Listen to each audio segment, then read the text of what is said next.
Hey folks, welcome back to my channel. Today I am painting a portrait of Frida Kahlo, and this is the first time I've ever done a painting of a person on my channel. I've done food and botanicals and animals, but I've never done a person before. Or actually, maybe I did do it once, but I think it was a digital painting. So this is the first time that I've done a traditional process of a person. So I'm excited to share it with you guys. Anyway, I have started off with just a very, very light sketch, and I'm working on BFK Reeves paper. It's a printmaking paper. It's 100% cotton, and it's really sturdy and absorbent. I've been using it a lot lately. And for the first layer of color, I'm using my Schmincke watercolors. And I decided to do this just because, why did I decide to do it? I guess I decided to use them because I hadn't used them on a portrait before, so I just wanted to experiment with that. And I'm trying to do kind of a little bit of a cooler undertone and really get my shadows established so that I don't have to add as much colored pencil to the paper later. And sorry it got really overexposed right here, but that's what you get when you're working with natural light. So yeah, I'm just working my way across the painting and doing a little bit at a time. And with watercolor, I tend to go even lighter than I think I need to initially, just because you can't really go back once you put down the super dark tones. Although I guess with colored pencil, you can add some lighter stuff on top, but it can end up looking muddy if you're not careful. So yeah, I'm just trying to establish the basic values in the dark areas and the light areas and get kind of an overall cool undertone, since the upper layers will have a warmer undertone.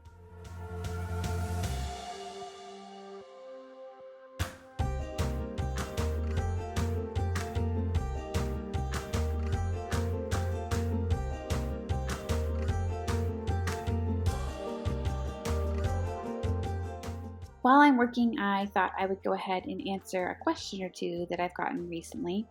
Here's the first one.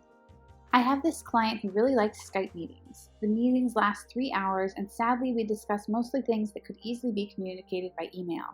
How do you handle these uncomfortable situations with clients? So I totally feel your pain.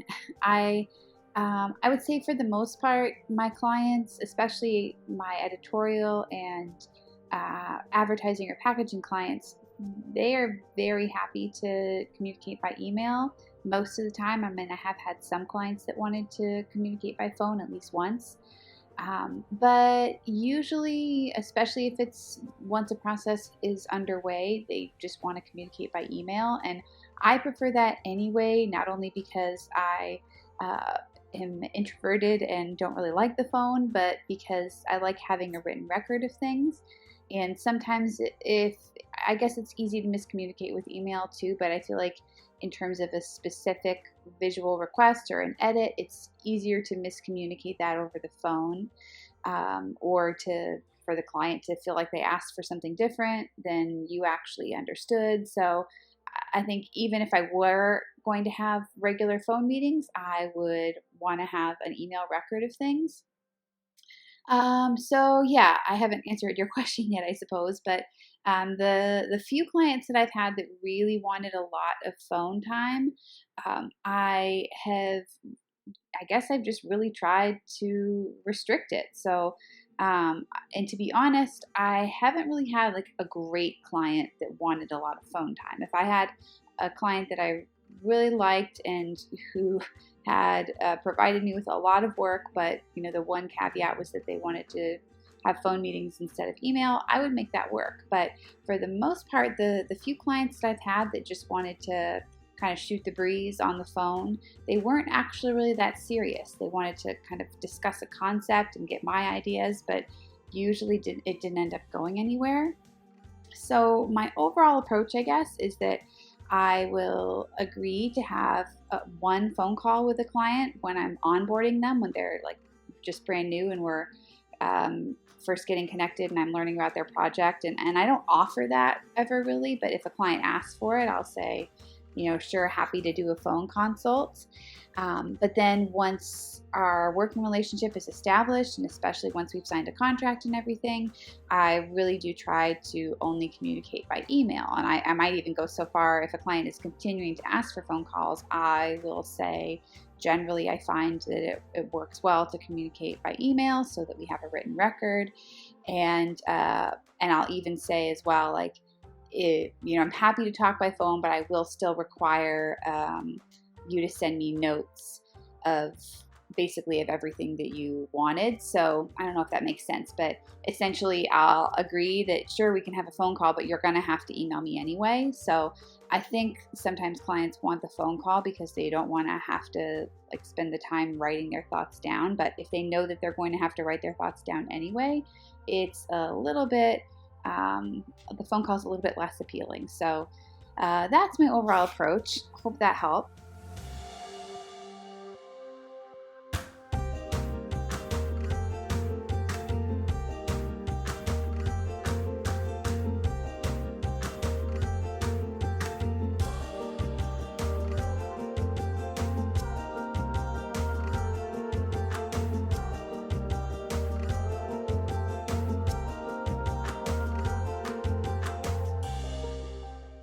So as you can see, I have moved on to the colored pencil, and I'm using my Coranda Ash Luminance pencils, and I've been using these a lot lately just because I'm really trying to get used to them and get familiar with them.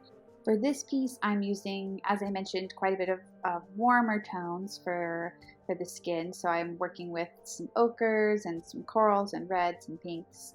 And since I've already really clearly established my super dark shadows and my lighter areas, I'm mostly just refining the color and adding more subtle shifts between the values to try to really describe the form of the face well. And as I've been working on this piece, I have had a little bit of a revelation about the Coranda Ash pencils, and that is that they layer so much nicer than the Prismacolor pencils. Prismacolor pencils are pretty good with layering and blending, especially if you're using Gamsol, but you do reach a point where you really can't put any more color on top. And certainly if you're adding like light over dark or medium over dark, you're gonna reach a point where it just doesn't do anything. But with the Coranda Ash pencils, that point happens much later. So that's something I've really been enjoying about them, and I took full advantage of in this piece. So I'm just finishing up the first layer of the colored pencils, and I'm actually adding a little bit more watercolor in here on the earrings. And now it's time to blend. So I'm using Gamsol, which is an odorless mineral spirit, and a small filbert brush. I think it's a size 4 maybe.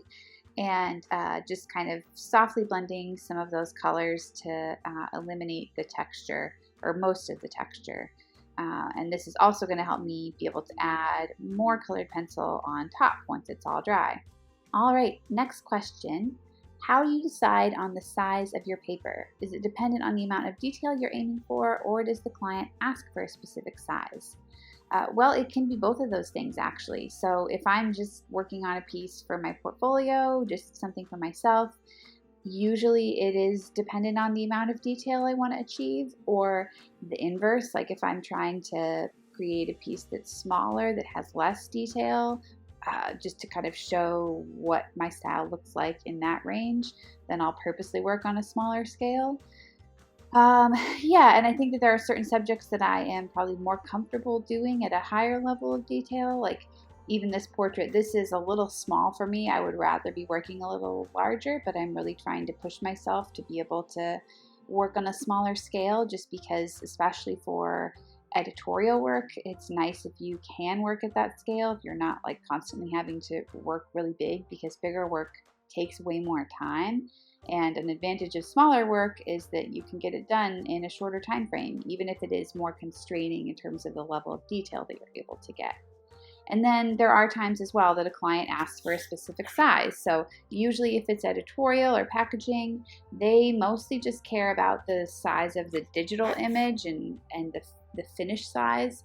So it's not so dependent on the size of the paper, I guess, as long as you're starting with a big enough size and going smaller. So like if it's going to be a 2-inch illustration, I don't necessarily have to do it at 2 inches. I could do it larger than that, and then just when I send them the digital file, it would be set to the size that they asked for. But for private commissions, definitely clients will usually ask for a specific size.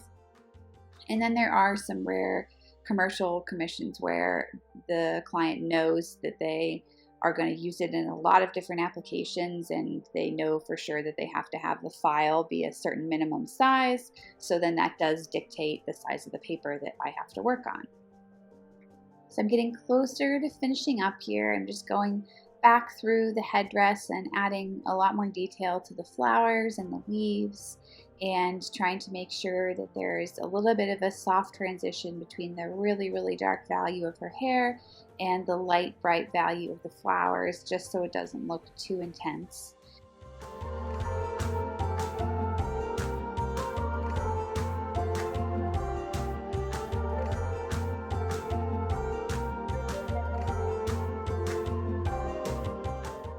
And even though I'm able to achieve quite a lot of opacity with the luminance pencils, especially given that I'm working over dark areas in some cases, it's still not quite enough. So after I finish adding up these little details here, I'm going to have to work in with a more opaque medium. So I've decided to use my Holbein acrylic gouache, which will have a nice matte finish and also give quite a lot of opacity, especially to these areas like the little tiny, what are those things called? The little filaments or fronds that come out of the flower. Stamens, is that what they're called? And I'm also just adding some little tiny highlights to a few areas, but her face really doesn't have any super shiny spots, just a little bit on her lips where I'm adding some luminant red, which is basically like a neon red. And then I am just wrapping up.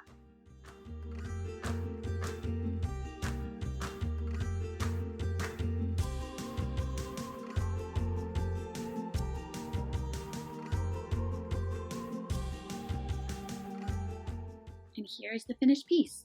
I hope you all enjoyed watching the process. If you did, please give the video a thumbs up and subscribe, and I will see you all in the next video. Thanks for watching. Bye.